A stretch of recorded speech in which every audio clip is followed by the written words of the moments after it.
नाज़रीन आदाब, मैं हूं खुर्रम शहजाद। आज एक ऐसा केस लेकर हम आए हैं जिस पर पूरे मुल्क ही नहीं पूरी दुनिया की निगाहें लगी हुई हैं। मेरी मुराद है बाबरी मस्जिद राम मंदिर तनाज़ा। पौने 200 साल से ये केस लड़ा जा रहा है और अभी हाल ही में इसकी जो फाइनल हियरिंग है वो मुकम्मल हुई है। आज इसी चीज़ को लेकर हमारे ख़ास मेहमान हैं MR शमशाद साहब, इकबाल अंसारी के वकील हैं सुप्रीम कोर्ट में। आपका बहुत बहुत खैर मकदम। बहुत बहुत शुक्रिया। 40 दिन की मैराथन समात, कैसा तजर्बा रहा? आप लोगों ने तो काफ़ी अग्रेसिव एटीट्यूड अपनाया।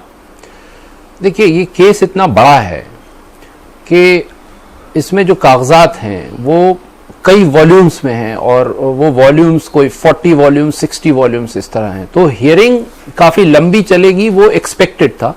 और बार बार अदालत को ये बताया गया था कि जब भी ये हियरिंग शुरू होगी तो थोड़ा वक्त इसमें ज़्यादा लगेगा और इसलिए वो वक्त लगना तो एक एक्सपेक्टेड लाइन पे था।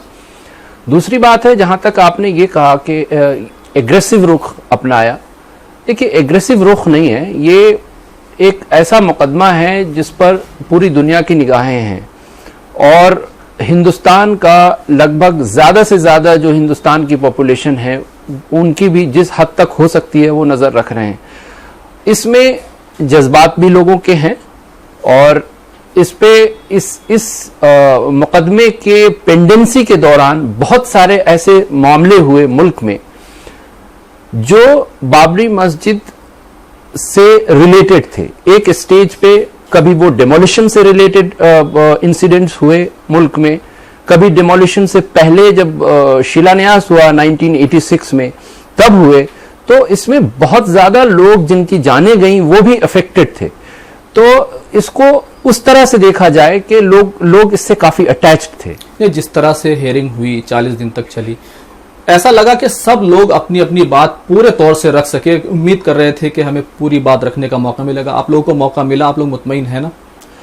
देखिए, इसमें कोई ग्रीवेंस नहीं है कि वक्त नहीं मिला। एक अदालत के पास भी एक लिमिटेड टाइम होता है। हो सकता है कि कुछ और सिचुएशन होती तो और ज्यादा वक्त मिल सकता था, लेकिन जो अभी के सर्कमस्टेंसेस थे उस सर्कमस्टेंसेस में जितना मैक्सिमम वक्त मिलना चाहिए था उतना सभी पार्टीज को मिला और मुस्लिम पार्टीज को भी मिला, बहुत वक्त मिला। और मुझे ऐसा लगता है कि अपनी बात मुस्लिम पार्टीज ने कोर्ट के सामने पूरी तरह से रखी। जिस तरह से हियरिंग होती रही तो एक बड़ा हिस्सा हमने देखा कि हिंदू आस्था के ऊपर काफ़ी वक्त खर्च हुआ है। चाहे वो कहा गया हो कि ज़मीन ही जो है वो पूजनीय है, चाहे परिक्रमा की बात हो। तो जो आस्था है, अच्छा अगर हम पीछे बढ़कर भी देखें, मुड़कर देखें तो इलाहाबाद हाई कोर्ट का फैसले में भी कहीं ना कहीं आस्था का एक फैक्टर रहा है।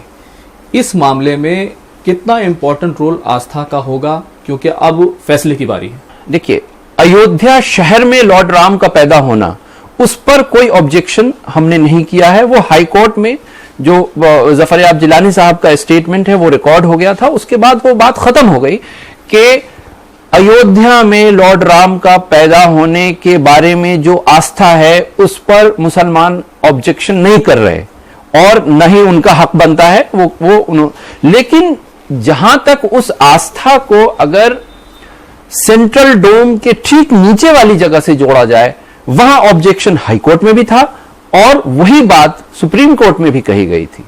अब बात यह है कि आस्था की जब बात आती है तो यह भी आपको देखना पड़ेगा कि वो आस्था लॉर्ड राम की जगह पैदाइश वो ठीक सेंट्रल डोम के नीचे है।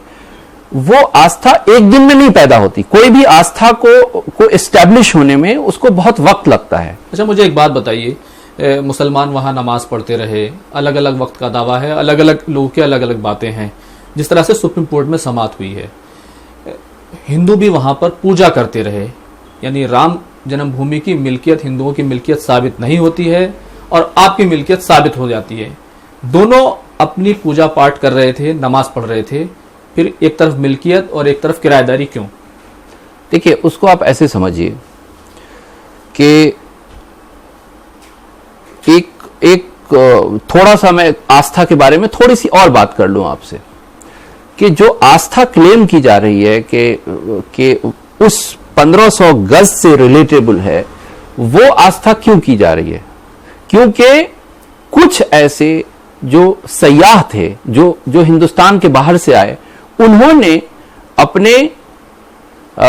अपने ट्रैवलर्स अकाउंट में, जिसको डॉक्टर राजीव धवन ने सही कहा है कि ये स्टोरी टेलिंग है, ये अपनी कहानी लिख रहे थे, कोई पीएचडी थीसिस कर रहा था, तो उस दौरान उसने कुछ सयाहों ने लिख दिया है। जो देखा उसने वो लिखा नहीं, जो देखा उसने वो लिखा वो जरूरी नहीं है, क्योंकि एक जो सबसे ज्यादा उस पर रिलाय अपॉन कर रहे हैं वो ये कह रहे हैं कि एक साहब थे, उन्होंने ये कहा कि हमने यहां के लोकल लोगों से बात की और लोकल लोग कह रहे हैं कि हम यहां पर पूजा करते थे। लेकिन करीब करीब 11 सयाह आए जिनके बारे में हाईकोर्ट ने जिक्र किया है और उसको अलग अलग पार्टीज ने लिखा है।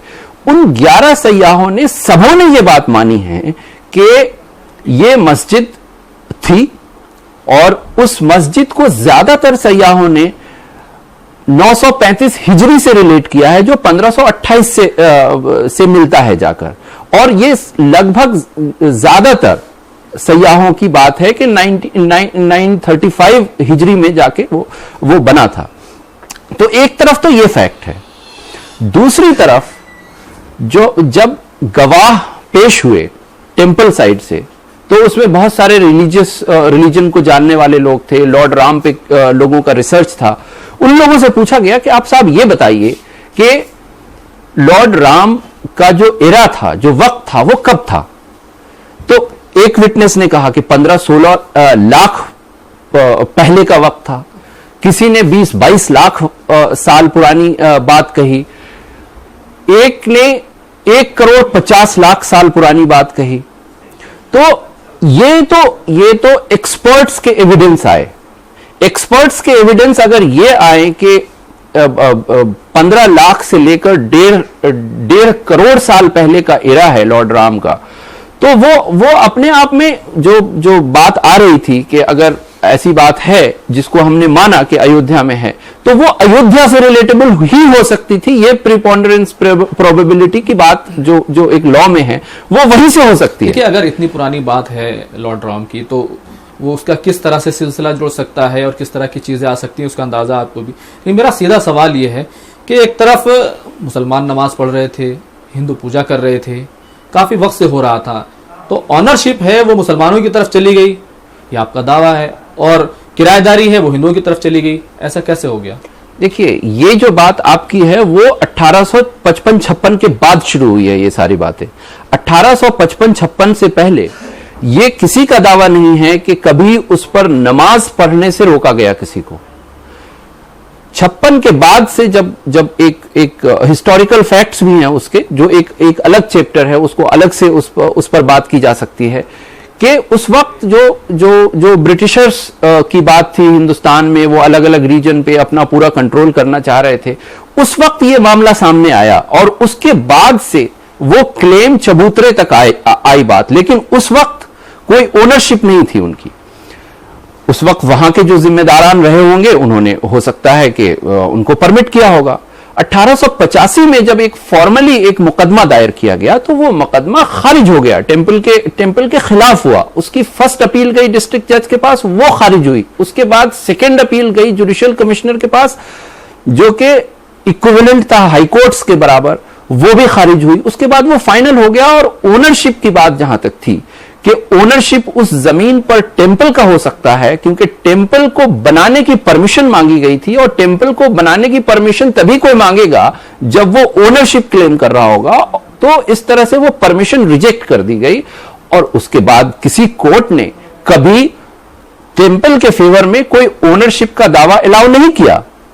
वो चलता रहा। बीच में कुछ ऐसे मामलात हैं जिसपे कुछ ऐसे ऑर्डर्स पास हुए जिसमें उन्होंने जो वहां पे पूजा अर्चना पे कुछ चीजें अर्पित की जाती थी, उसको मस्जिद के इंतजामिया से शेयर करने की बात कही गई। तो इसलिए मस्जिद की ओनरशिप का जहां तक मसला है, उस पूरे जमीन का, वो उस पर कोई डाउट नहीं रहा कभी भी। और वो 1949 तक जब वो डीटी को सेंट्रल डोम के नीचे रखा गया, तब तक कहीं भी कोई ओनरशिप की बात नहीं आई थी। तो इसको इस बैकग्राउंड में देखा जाना चाहिए। एक जो अहम सवाल है कि जिस तरह से हिंदू पक्ष लगातार ये कहता रहा कि हमारे पास राम के अलावा कुछ और नहीं है, हमारे पास कोई मुतबादिल ही नहीं है, तो इसलिए इस पर समझौता नहीं हो सकता, इसको कैसे कहेंगे? देखिए, लॉर्ड राम की जो अहमियत है हिंदूज के लिए या मुल्क के लिए, इस पर कोई डाउट नहीं कर रहा, और करना भी नहीं चाहिए। किसी मजहबी अकीदे पर किसी के कोई डाउट नहीं करना चाहिए, और मुसलमान भी नहीं करता। लेकिन जिस तरह से इस पूरे मामले के साथ मस्जिद अपने आप में एक इंपॉर्टेंट रिलीजियस प्लेस है मुसलमान का, इसमें कोई दो राय नहीं है। लॉर्ड राम की शख्सियत अपनी जगह बड़ी शख्सियत है, इसमें भी कोई दो राय नहीं है। लेकिन एक इसके जो हिस्टोरिकल चैप्टर्स को आप देखेंगे तो 1885 के बाद से लेके 1949 में इसके अंदर मूर्ति रख दी जाती है रात को ताला तोड़कर, और फिर उसको अटैच कर दिया जाता है 145 सीआरपीसी में, और अटैचमेंट के दौरान एक ऑर्डर पास होता है, और उस ऑर्डर की अटैचमेंट के ऑर्डर को रिवोक करते हुए उसको ताला तोड़कर उसमें फिर आमतौर से पूजा की इजाजत दी जाती है। फिर उसके बाद होता क्या है कि 92 तक वो चलता रहता है, बीच में बहुत बड़ी हिस्ट्री है उसकी कि क्या क्या हुआ, वो सब हुआ। और 92 में जब सुप्रीम कोर्ट में स्टेट की हाईएस्ट अथॉरिटी जो वहां के चीफ मिनिस्टर थे, उनका स्टेटमेंट रिकॉर्ड किया जाता है कि इसको हम तोड़ने नहीं देंगे, और इन सब के बावजूद वो सब तोड़ दिया जाता है। सब टूट गया, और वो सब मुल्क ने देखा है। लेकिन एक सवाल जो सीधा सवाल है कि मुसलमान तो कहीं भी नमाज पढ़ सकते हैं, लेकिन भगवान राम के मानने वाले, उनके लिए तो सिर्फ वही एक जगह है। इस्माइल फारूकी केस का जो है इसमें आपकी समाअत के दौरान जिक्र भी आया है। लेकिन मैं उस पर आपको एक बात बता दूं कि जो इस्माइल फारूकी जजमेंट है उसमें जो ये बात कही गई है कि मस्जिद जो है वो बहुत इंपॉर्टेंट नहीं है, वो एक गलत प्रोपोजिशन सुप्रीम कोर्ट से ले डाउन हो गया है। वो किसी न किसी स्टेज पर उसको ठीक करना पड़ेगा। उसकी बहुत सारी लीगल इन्फॉर्मेटिव, नमाज के लिए मस्जिद जरूरी नहीं है, नमाज के लिए मस्जिद जरूरी नहीं है, ये जो प्रोपोजिशन है वो कई वजह से वो एक प्रोपोजिशन अपने आप में ठीक प्रोपोजिशन नहीं है, क्योंकि नमाज की जो अहमियत है मुसलमानों के यहाँ वो अपने आप में एक बहुत बड़ी अहमियत है, और कांग्रेगेशन में नमाज की अहमियत है। तो उस बैकग्राउंड में ये कहना कि मस्जिद जो है वो बहुत ही इंपॉर्टेंट नहीं है, वो एक गलत बात है। तो इस तरह से ये कंपेयर करना कि मुसलमानों के यहाँ चूंकि मस्जिद की अहमियत कम है और लॉर्ड राम की शख्सियत बहुत बड़ी है, इसलिए एक को तोड़कर दूसरा बना दिया जाए, वो अपने आप में एक गलत प्रोपोजिशन है, और उस प्रोपोजिशन को शायद हम लोगों को सबको मिलकर ठीक करना पड़ेगा एक किसी न किसी स्टेज पर। इस मामले में सुप्रीम कोर्ट की तरफ से बातचीत शुरू कराई गई, सालिसी हुई, आप लोग भी उसमें शामिल थे, नाकाम हो गई। लेकिन एक दूसरा राउंड बातचीत का हुआ, उसमें से एक प्रपोजल निकल के आया, उसके खिलाफ आप लोगों ने खत लिखा सुप्रीम कोर्ट को कि इसको कबूल ना किया जाए। तो फिर अगर कोई प्रपोजल आता है और उसको कबूल करने के खिलाफ खत लिखा जाता है, तो फिर हल कैसे निकल सकता है?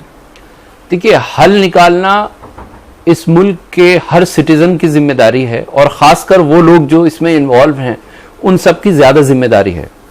लेकिन जो मीडिएशन होता है, मीडिएशन में बहुत सारे फैक्टर्स होते हैं। अब उस मीडिएशन में क्या बात हुई, क्या प्रपोजल हमने दिया, क्या काउंटर प्रपोजल आया, वो किस तरह डील हुआ, वो एक कॉन्फिडेंशियल इशू है, उसमें हम नहीं जाएंगे। लेकिन ऐसी बात नहीं है कि हम लोग मीडिएशन के लिए ओपन नहीं थे। ये बात भी गलत है कि हमने अपना माइंडसेट ऐसा बना लिया था कि हम सिर्फ एक चीज पर जिद करेंगे। हम लोग ओपन माइंड से गए थे, लेकिन समहाउ वो सक्सेसफुल नहीं हो पाया, और उस हालत में first round of mediation unsuccessful declare हो गया। सेकेंड राउंड ऑफ मीडिएशन में एक साहब ने एक खत लिखा, और उसकी बुनियाद पर वो दोबारा शुरू हुआ, और दोबारा शुरू होने पर वो सभी लोग उस मीडिएशन का हिस्सा नहीं थे। ये बात तो सही है, नहीं थे, लेकिन कुछ निकल कर तो आया ना उसमें से। देखिए, निकल कर क्या आया वो हमने आज तक नहीं देखा है, लेकिन निकल कर जो बात आई है, जो प्रेस में रिपोर्ट हो रही है, उसको उस सॉल्यूशन से आप कैसे रिलेट करेंगे?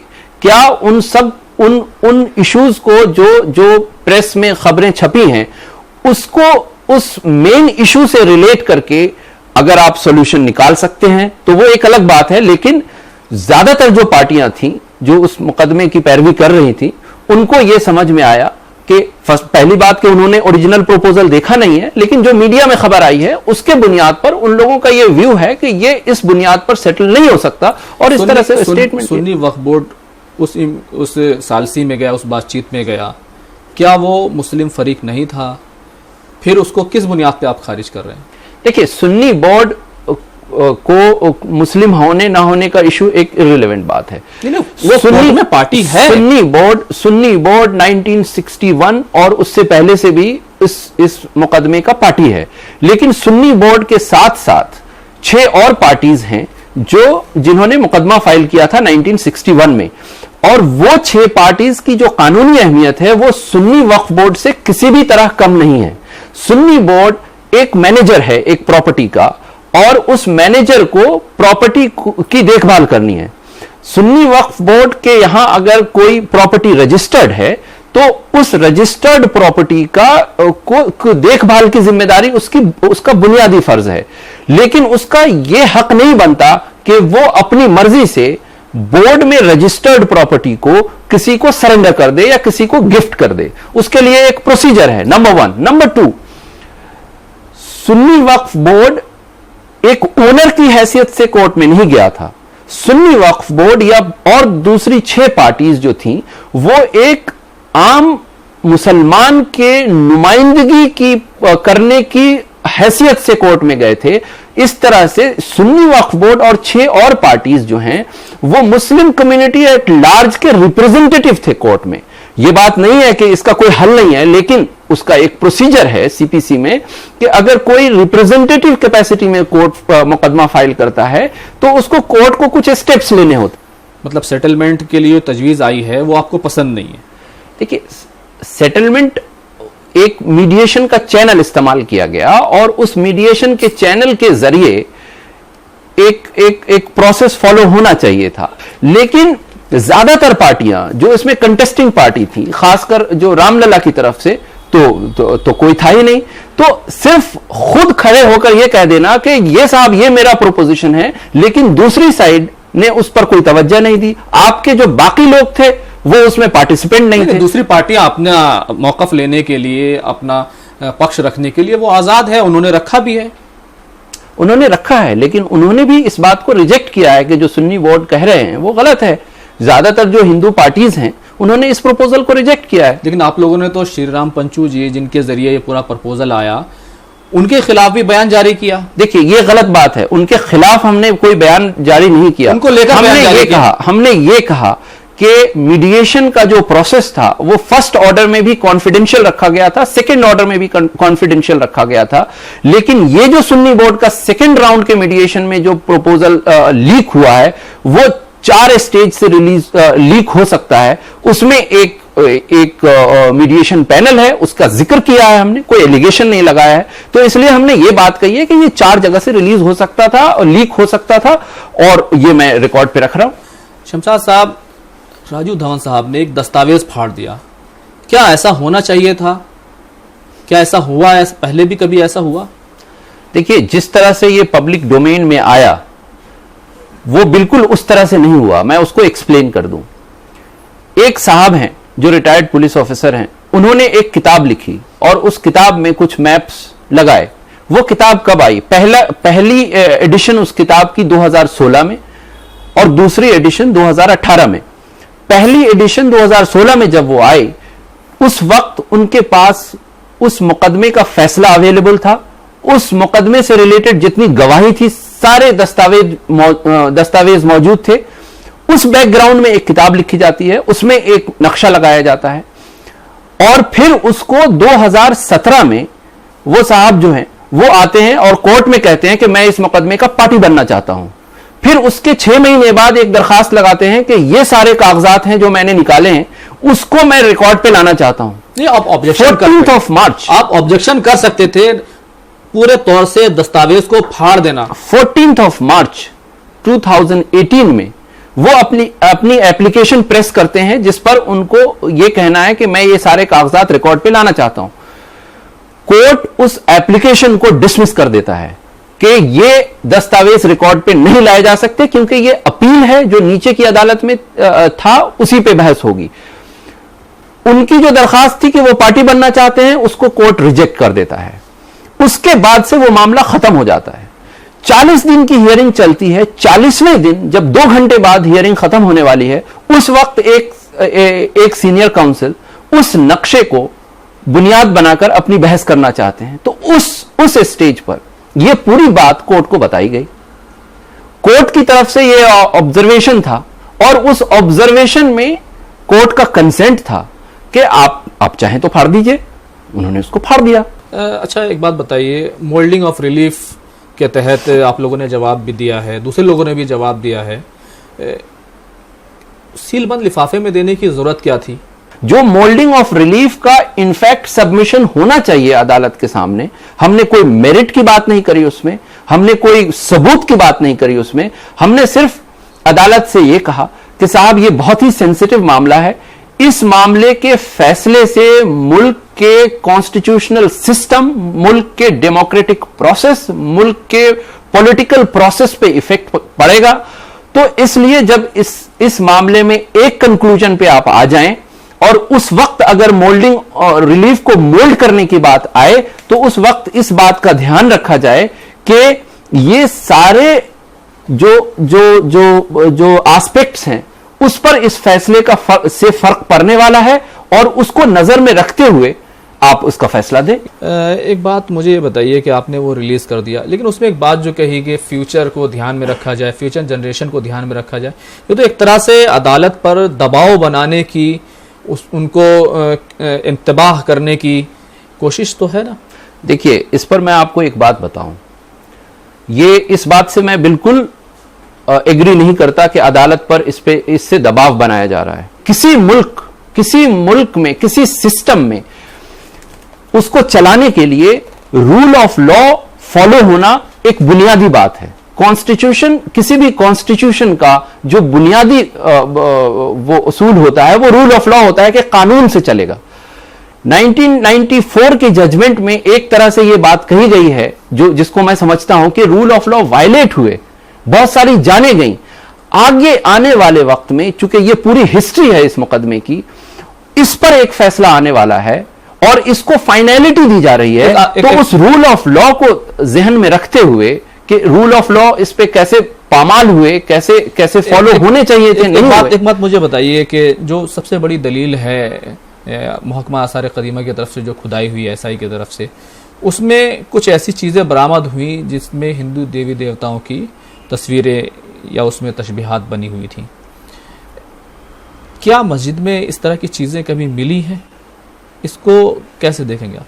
देखिए, एएसआई की डिटेल रिपोर्ट में मैं नहीं जाना चाहूंगा, लेकिन इतनी बात जरूर है कि ये जो मसला था एएसआई की रिपोर्ट का, उसमें जब 2003 में जो हाईकोर्ट ने डायरेक्शन दिया था, वो ये कहा था उन्होंने कि एएसआई को रिपोर्ट देनी है कि यहां पर मस्जिद से पहले क्या किसी टेंपल को डिमोलिश किया गया कि नहीं किया गया। उस बात पर एएसआई ने कोई जवाब नहीं दिया। उसके बाद जब यह मामला हाईकोर्ट ने डिसाइड किया, तो हाईकोर्ट ने यह कहा कि साहब ये बहुत अच्छा किया कि उस बात पर एएसआई ने कोई बात नहीं बोली।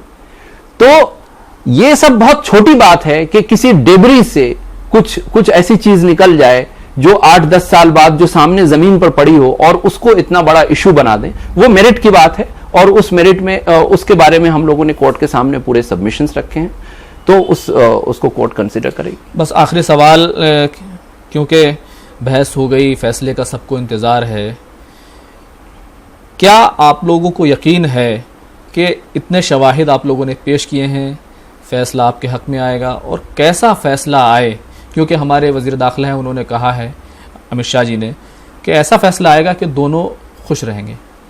देखिए, अगर उनको मालूम है और वो जानते हैं तो वो ठीक है, वो उनकी बात है। लेकिन चूंकि हम लोगों ने इसमें अपने सबूत के और गवाह के बुनियाद पर सारे केस का पक्ष रखा है, तो हम ये उम्मीद करते हैं कि हमारे फेवर में आएगा।